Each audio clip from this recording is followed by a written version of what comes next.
weather forecast today? Today's forecast, a lot of sunshine, blue skies, marine clouds. Just a perfect day to go outside and relax. That's your forecast. We'll be right back. Yeah, sunny days, sunny days, sunny days. No clouds in the sky, about to get away. Feels like it's been a freaking decade. Welcome back to Contracts and Cocktails. I'm Kellie Bowling. I am Carolyn Smith. We are with the Coastal Estate team at Compass.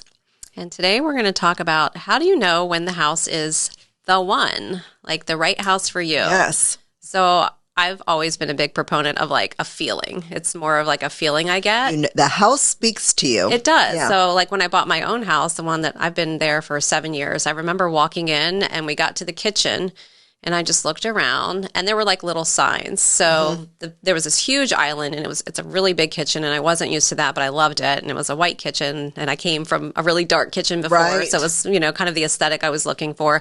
But there were tiles in the center island that had turtles on them. And when our son, who's now 12, when he was born, like his token animal was like a turtle. So everybody was giving us all this turtle stuff. That's like a Native American thing. He had a token animal. He had a token animal. Like we have all these turtle things for him. It was like, turtle clothes and like a turtle figurine. Okay. And like he was the turtle. So I was like, well, that fits, Yeah. This is maybe our house. And I just got stuck in that kitchen and my husband's like looking at everything else. And Yes. he's like, have you looked at any of the bedrooms or anything? I was like, no, I'm just still living in this kitchen. Like, I think this is the one. I had a client lay down on the floor in the master bathroom. Yeah. She fell in love with the master bathroom Wow. and she laid down on the floor. I don't think I can leave this master bathroom. Gosh. Yeah. I remember like I wanted to be in that house. And so when we went back for the whole inspection. We wanted to spend, the 3 hours there. Yeah. We were inside, we were outside. It was all over just like taking it all in. Yeah. So I feel like for me, it's knew. a feeling.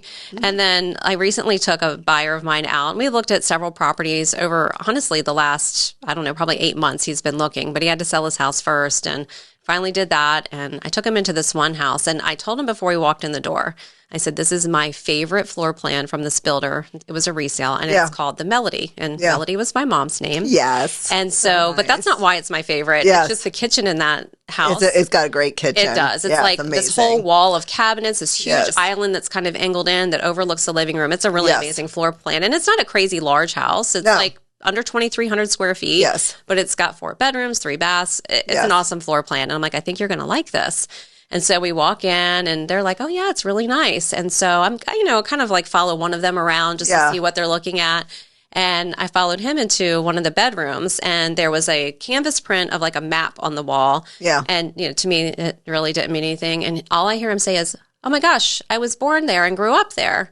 And I was like, oh, where's that? He's like, Sheepshead Bay. And it's like outside of Brooklyn. So it was like Brooklyn was the centerpiece of this map. Cool. And at the bottom of it, he was like, that's where I grew up. I'm like, oh, look, this is supposed to be your house, Gary. Yes. It's your sign. Yes. And then I looked over at the wall adjoining it, and there's a picture of the seller's little boy. Yes. And it's like a 4x6 printout, just a picture, not in a frame. And he's holding a sheet of white paper in front of him, and it says 8-20. Well, that's my birthday. Oh, gosh. And I was like, weird. Mom, is that you? So it was so crazy to me. So crazy. And I'm just like, wow, there's some signs going on in this house that this is for him. Or maybe it's for me. Maybe I need to buy this house. No. But so we went back the next day because they really liked the house a lot. And I was like, see, I knew this was their house. Yeah. But they wanted to see it again. So I walked into a different bedroom, one of the other guest bedrooms, and I looked down and it's something I hadn't seen the day before. And there's these little license plates that they make for bicycles for kids. Yeah. And they have like the Florida with like some oranges on it and you can have their name on it. And we bought those for my older kids when I first moved to Florida for their bicycles. And it said Jacob on it. And I have a Jacob. Son. Yeah. One of mine is a Jacob.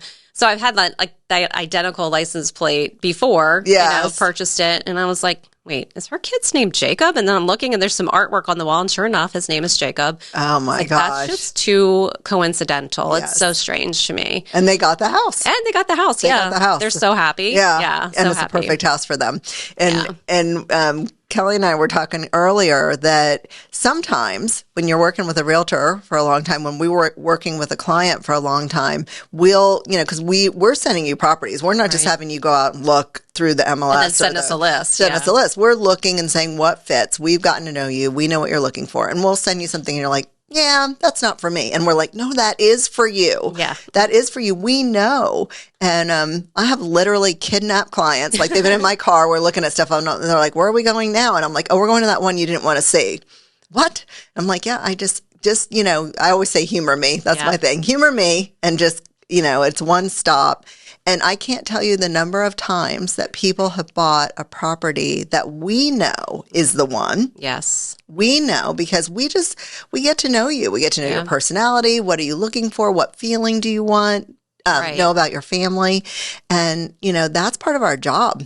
To really understand your needs, sometimes better than you know them yourself. And then you walk in. It's not like they walk in and go, oh, I still hate it. And then we convince them. No, they walk in and they're like, oh, yeah, I get it now. Why you wanted me to come. Yeah. I had a realtor do that to me before. Yeah. Before I was licensed. She showed me, oh my gosh, so many listings, so many. And she finally was like, I want to show you something. And it was not on my radar. It was out of the budget that I was looking in. So I wasn't even really looking in that area because it was priced out of where I thought, I wanted to be. Right. And, she took me over to this beautiful new house that was available. And I was like, wow, how much is this? And she told me, and I was like, oh, my husband's not going to go for that. So, we had to develop a plan. So he would go for it. Yes. It worked out. We bought that house. Yeah. But if she hadn't have dragged me over there, you wouldn't have gone. You wouldn't have picked it out. Yeah. So I think it's super important to work with somebody that you trust enough to let them drag you or convince you to go to a different house.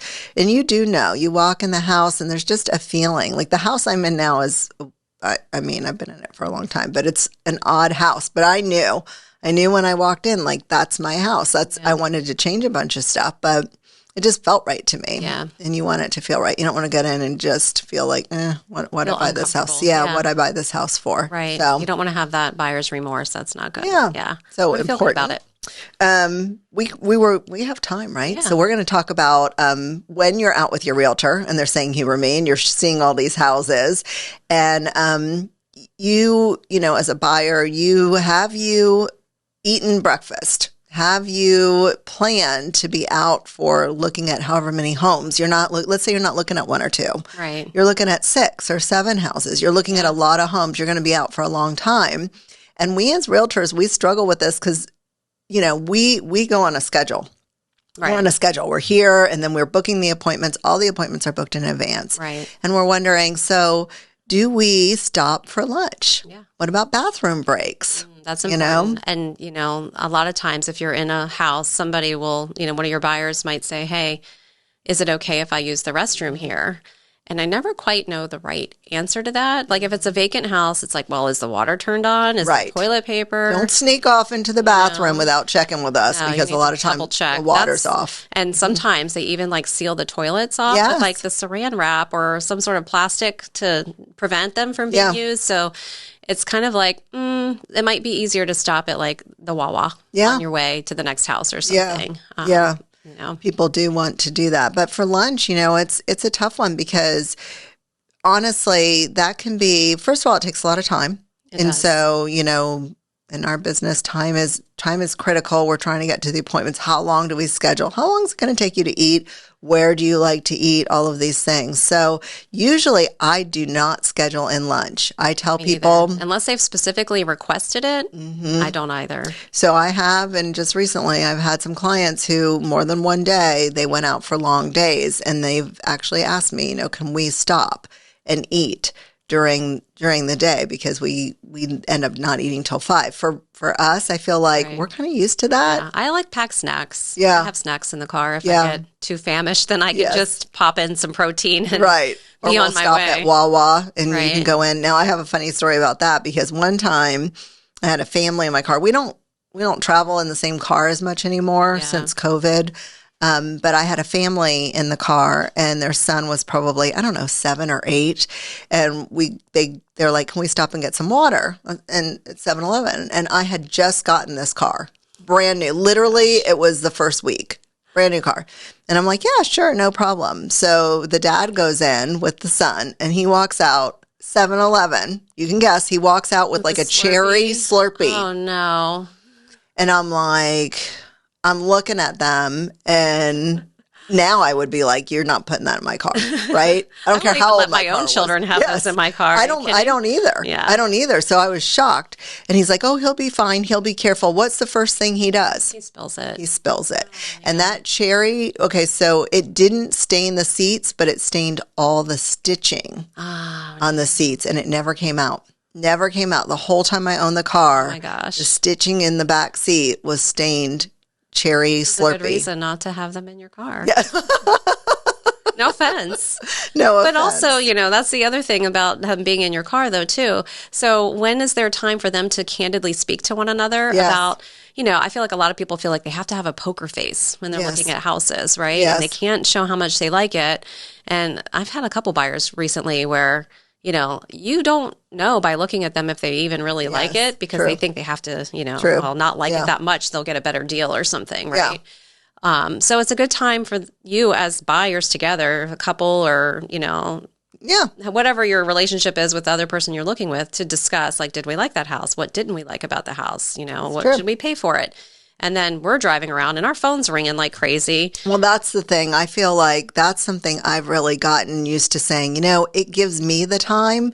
Like you riding separately, I'm going to be on the phone. I need to be on the phone. Why? Because my other buyers don't understand Right. that I'm not readily available. Yeah. They think, why doesn't she answer the phone all Yeah, day? why is she ignoring me? Why is she ignoring me? Why is she not calling me back? So it gives us the opportunity, or we might have to call an agent about a property that we just saw and say, hey, my clients liked it. They had these questions. Yeah. And it gives us the opportunity by ourselves to be in the car and get these things done. Right. And we can't do it when the Yeah. buyer's in the car. So I always took people in my car. I still do. Not very much, but I still do occasionally. But when COVID happened and we stopped doing it, I was like, this is a good thing. Yeah. This is a good thing. So it is good. And I feel like it gives them an opportunity to sort of, like you said, be in their own car and think about things. So, yeah. So that's our opinion now. So lunch or no lunch? What do you think? No? So I struggle with that. The last people I took out, I took them to lunch and they were happy because they're the ones who like to see 10 or 11 homes That's at a right. time. Yeah. And it's a long day. And they had their son with them who's a teenager and they can't go like 2 minutes without eating. So Yeah. he needed This is food. true. When we went to Panera, which is sort of perfect, fast. But I think if you're going to stop for lunch, try and go somewhere fast, like fast casual kind of thing. And Yeah, that's a good plan. That Yeah. way you're not lost there for an hour and a half, 2 hours. yeah, and you have to schedule it, and you have to know that you're doing it to schedule it in between your appointments, so you're not late for the next Right. appointments. For me, I don't care. I'd rather skip it. Yeah. For me, I just want to. I'm in work mode. I just want to get through it. Right. But, they're in experience mode. They're in like, we're looking at houses. Well, yeah. And then I want to see what's around here. Yeah. Where can we eat? What's Yeah. the area like? So I've had that before where people have asked, can we stop for lunch? And I remember this one couple that I took out. They were like, we'd like to have lunch somewhere. I was like, great. So I'm like picking places that are near the area. And then they come back with like, she's allergic to everything, the air. And I'm like, oh my, where can I take her? It's like anything but Mexican should work. And I'm like, well, there goes that place. You know what I mean? Yeah. So it was like, all right. And then for real, when we went to order, she was allergic to everything. So Oh, I really? forget what she ate that day, ice cubes, I think. But She needed to bring a little cooler. yeah, with that her would have own been lunch. better. Yeah. For sure. I think and I like to stop at the convenience store. If you're hungry, grab a snack. Yeah. Slim Jims, protein. Well, it just could be Cheese sticks. jerky. Yeah, cheese sticks, jerky. Something, Wawa yeah. has good snacks. Yeah, they do. They have like fruit, peanut butter, Yeah. apples and peanut butter. Yeah. That's Yeah. a classic. Unless you're allergic to nuts. Yes, then don't do that. So, all right. Well, so I think that's it for today. Do we have anything else? The market has picked back up. Oh yeah, we're talking about busy. the market. Busy little bees over here. Yes, I haven't had a day off in weeks, and I'm so excited because tomorrow morning I literally scheduled to not work in the morning. I'm like, I'm going to sleep a little late, or even if I don't sleep late, I'm not going to like rush out of bed. And I have an appointment in the afternoon, so I was like, I'm just going to take my time tomorrow. I'm sure that I'll end up like working You'll be up some. working, Yeah, I'll be yeah. up working, but I don't have to be anywhere. I don't have to meet anybody. I'm very, very excited That's about nice. this. You're getting a weekend day Yes. in the middle of the week. Yes, I scheduled it in. I was like, this is crazy, but the market is really good right now. It's is. really, really busy. So you people who think that, hey, this is going to keep downturning, I'm not thinking so. I'm thinking that we're going to start seeing, a continuation of the shortage of inventory. We have a lot of buyers. Yeah. Yeah. So anyway, that's it. We'll catch you next time. Yep. See you next time. Cheers. Cheers. Bye. Weather forecast today. Today's forecast, a lot of sunshine, blue skies, marine clouds. Just the perfect day to go outside and relax. That's your forecast. We'll be right back.